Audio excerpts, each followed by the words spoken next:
여러분,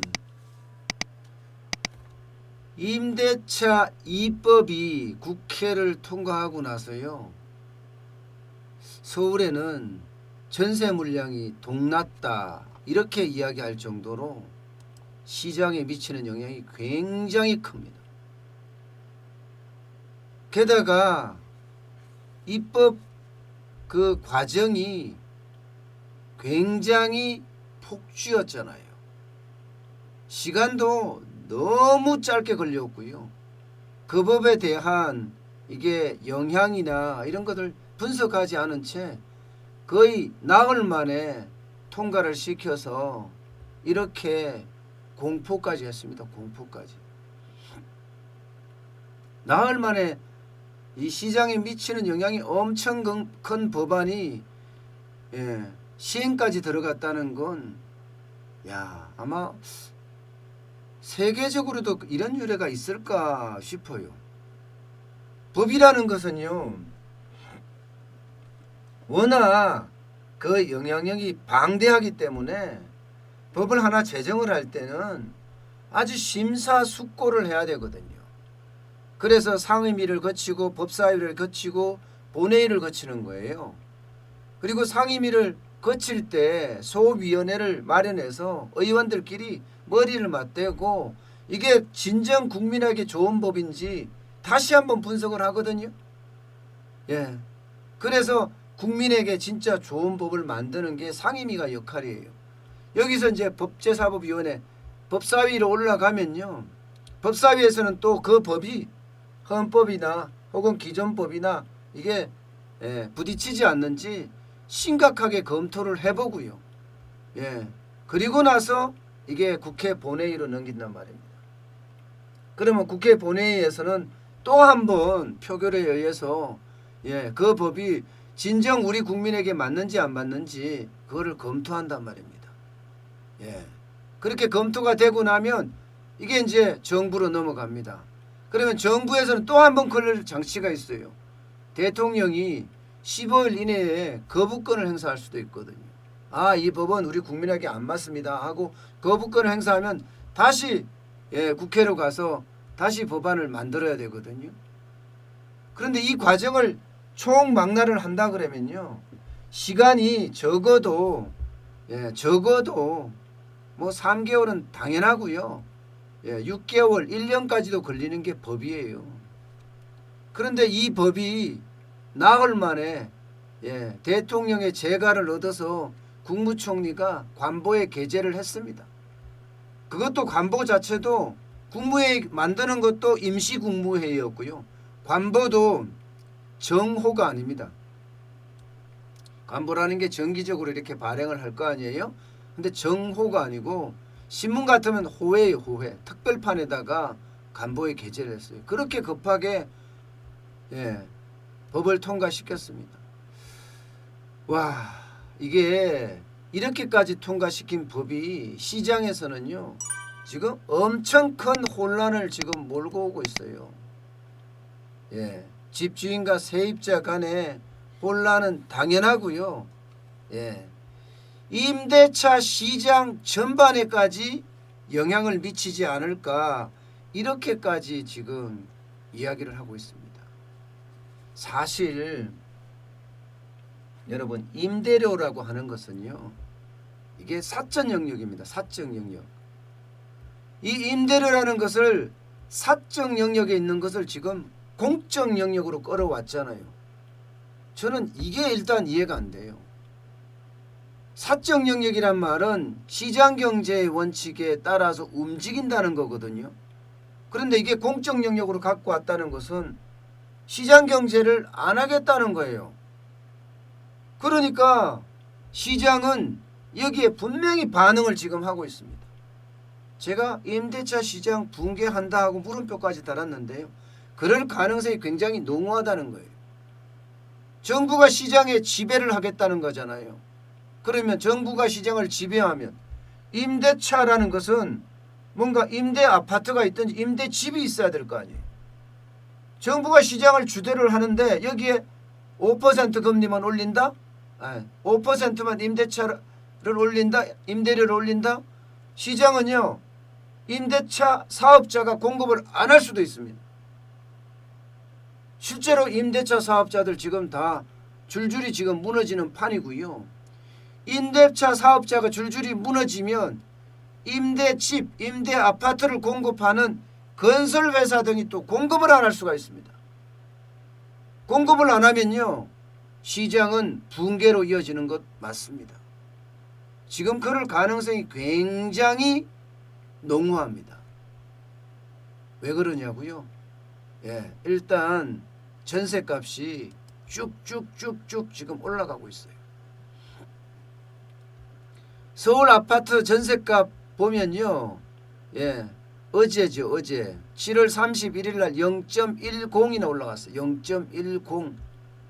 0.10이라는 게 적어 보이죠? 굉장히 많습니다. 1억이면 100만 원이라는 거 아니에요. 100만 원. 1억이면. 그만큼 시장은 굉장히 무섭게 지금 변하고 있어요. 전세값이 올라간다는 것은요. 전세 계약을 이제는 2년에서 4년이 됐잖아요. 그게 이제 계약갱신 청구권제인데 그게 도입되고 나니까 와우 이게 4년으로 가야 되니까 사람들 입장에서는 미리 전세값을 올리고 싶어 하는 거예요. 그런데 기존 전세 계약에 대해서도 정부가 못 올리게 해놨으니까 신규 계약에 대해서는 무조건 올리는 겁니다. 지금 적게는 뭐 10%에서 20%는 당연하다고 봅니다. 그러니까 전세값이 1억 2억 올라가는 것도 어쩌면 너무 쉬운 일이다 이렇게 이야기할 정도예요. 그러니 서울 아파트 전세값이 올라갈 수밖에 없죠. 이게 주간으로 이렇게 올라간다는 것은 굉장히 큽니다. 주간으로 이렇게 올라간다는 것은요. 10억 아파트 같으면 주간에 1,000만 원씩 오른다고 쳐요. 그러면 지금 예를 들어서 4주를 기준으로 해서 4천만 원 올라간다는 거예요. 4천만 원. 전세값이 이렇게 무지로 올라가는 거 이거 점점 더 확대될 거라고 봅니다. 왜냐하면 전세 물량이 시장에 없어요.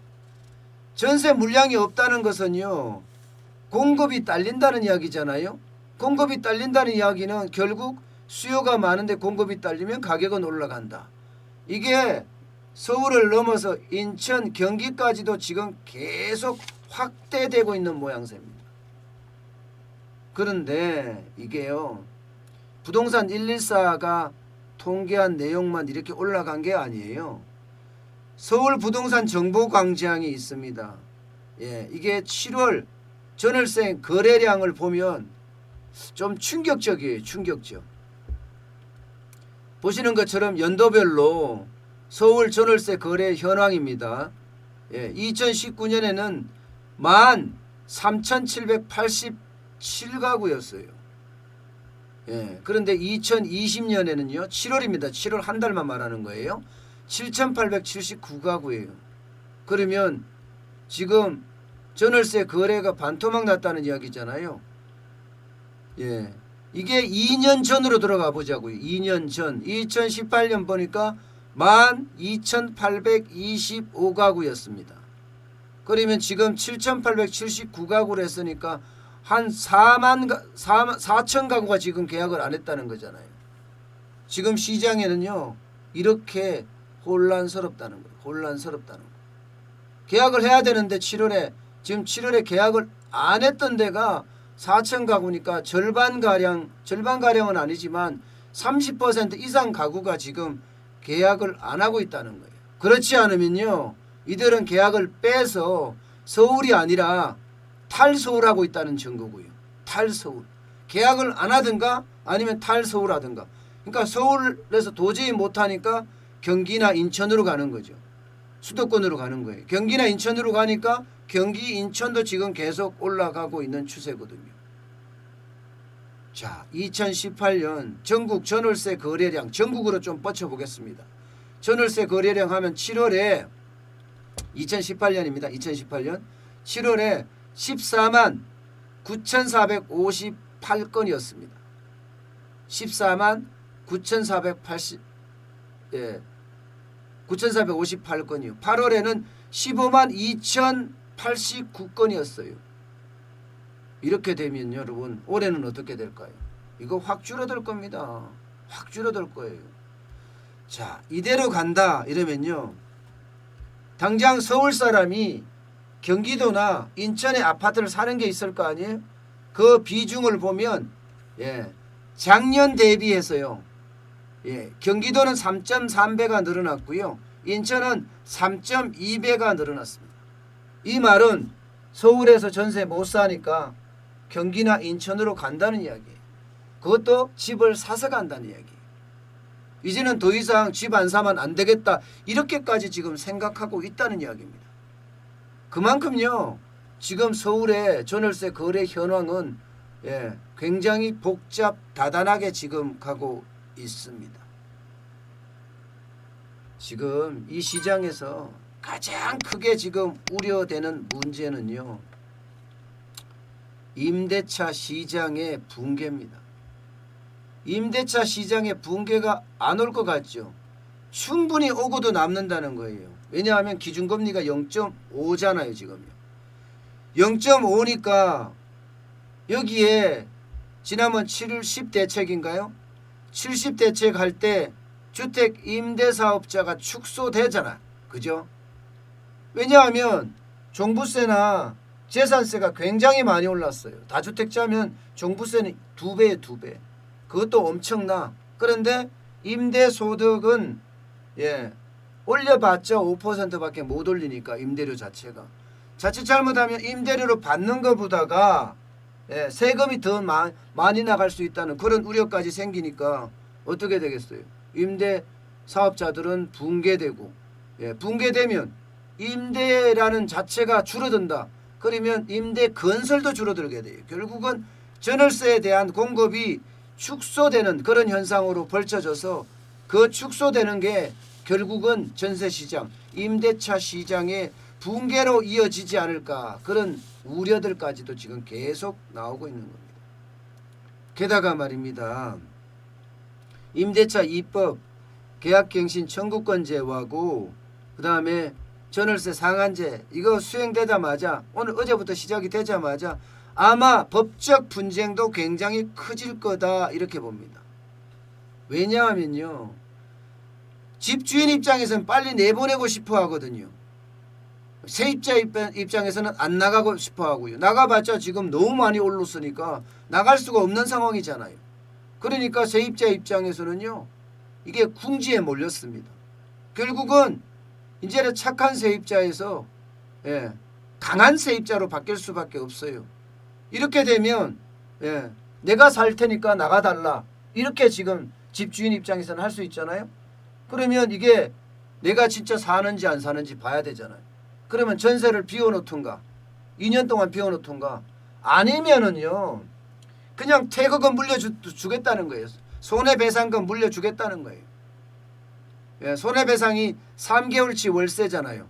아니면 새로 계약한 사람과 차액 2년치예요. 2년치. 차라리 이거 주겠다는 겁니다. 주고 나가라는 거예요. 그러면 시장 자체가 더 혼란스러운 그런 이야기가 올 수가 있고요. 더더욱이나 집을 가진 사람들 입장에서는요. 내가 살 테니까 나가라 그러고 친척하고 계약하는 거예요. 그리고 2년 동안 계약한 다음에 친척이 다른 데 나갈 수 있다면 더 많이 받는 거죠. 더 많이. 그러니까 지금까지 정부가 임대차 2법을 만들면서 세입자를 보호하겠다 이러면서 31년 만에 대혁신을 했다 하고 더불어민주당 김태년 대표는 반대소를 짓고 있고요. 모두가 자화자찬의 잔치를 벌이고 있습니다. 만시지탄이라는 이야기까지도 나올 정도고요. 이게 세입자 보호하는 거 여러분 맞아요. 보호해야 됩니다. 저도 그렇게 살아봤기 때문에 당연히 세입자의 권리는 보호를 해야 되는데 이렇게 급격하게 시장을 바꾸는 것 이런 게 굉장히 무리라는 거예요. 게다가 이게 세입자 보호 차원에서 시작된 게 아니잖아요. 여러분. 이거 부동산 규제로 하도 때리니까 부동산이 요동을 친 거예요. 부동산 가격이 엄청 올랐어요. 여기에다가 임대차 2법 3법이라는 걸 갖다 대면서 집값을 어떻게든 잡아보자고 지금 시작한 게 이거예요. 그러니까 악화가 양화를 지금 구축하는 현상입니다. 이게 만약에 별도로 딱 내서 부동산 시장이 안정기에 시작을 했다면 이게 모든 사람이 타협이 잘 되고요. 법안도 쉽게 통과를 했고 그러면 이게 안정적으로 연착륙할 수도 있었던 법안이에요.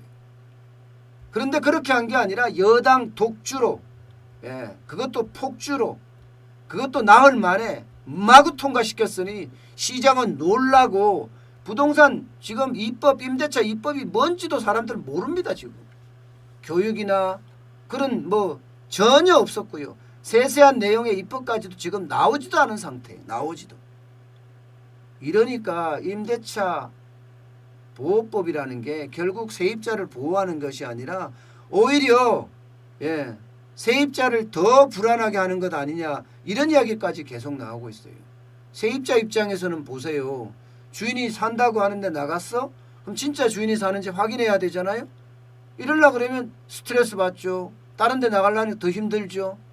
아니 오히려 집주인은 차라리 비워놓는 게 낫겠다 이렇게까지 이야기하고 있잖아요. 계약갱신 거부 사유가 맞받을 때는 또 소송으로 계속 이어질 수도 있어요. 법적 분쟁이라는 게 그겁니다. 참 시장을 너무너무 혼란스럽게 만들어 놨어요.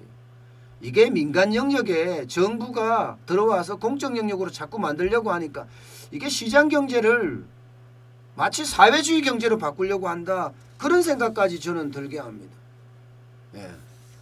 이게 법이요. 이렇게 되면요. 피해보는 데가 너무나 많아.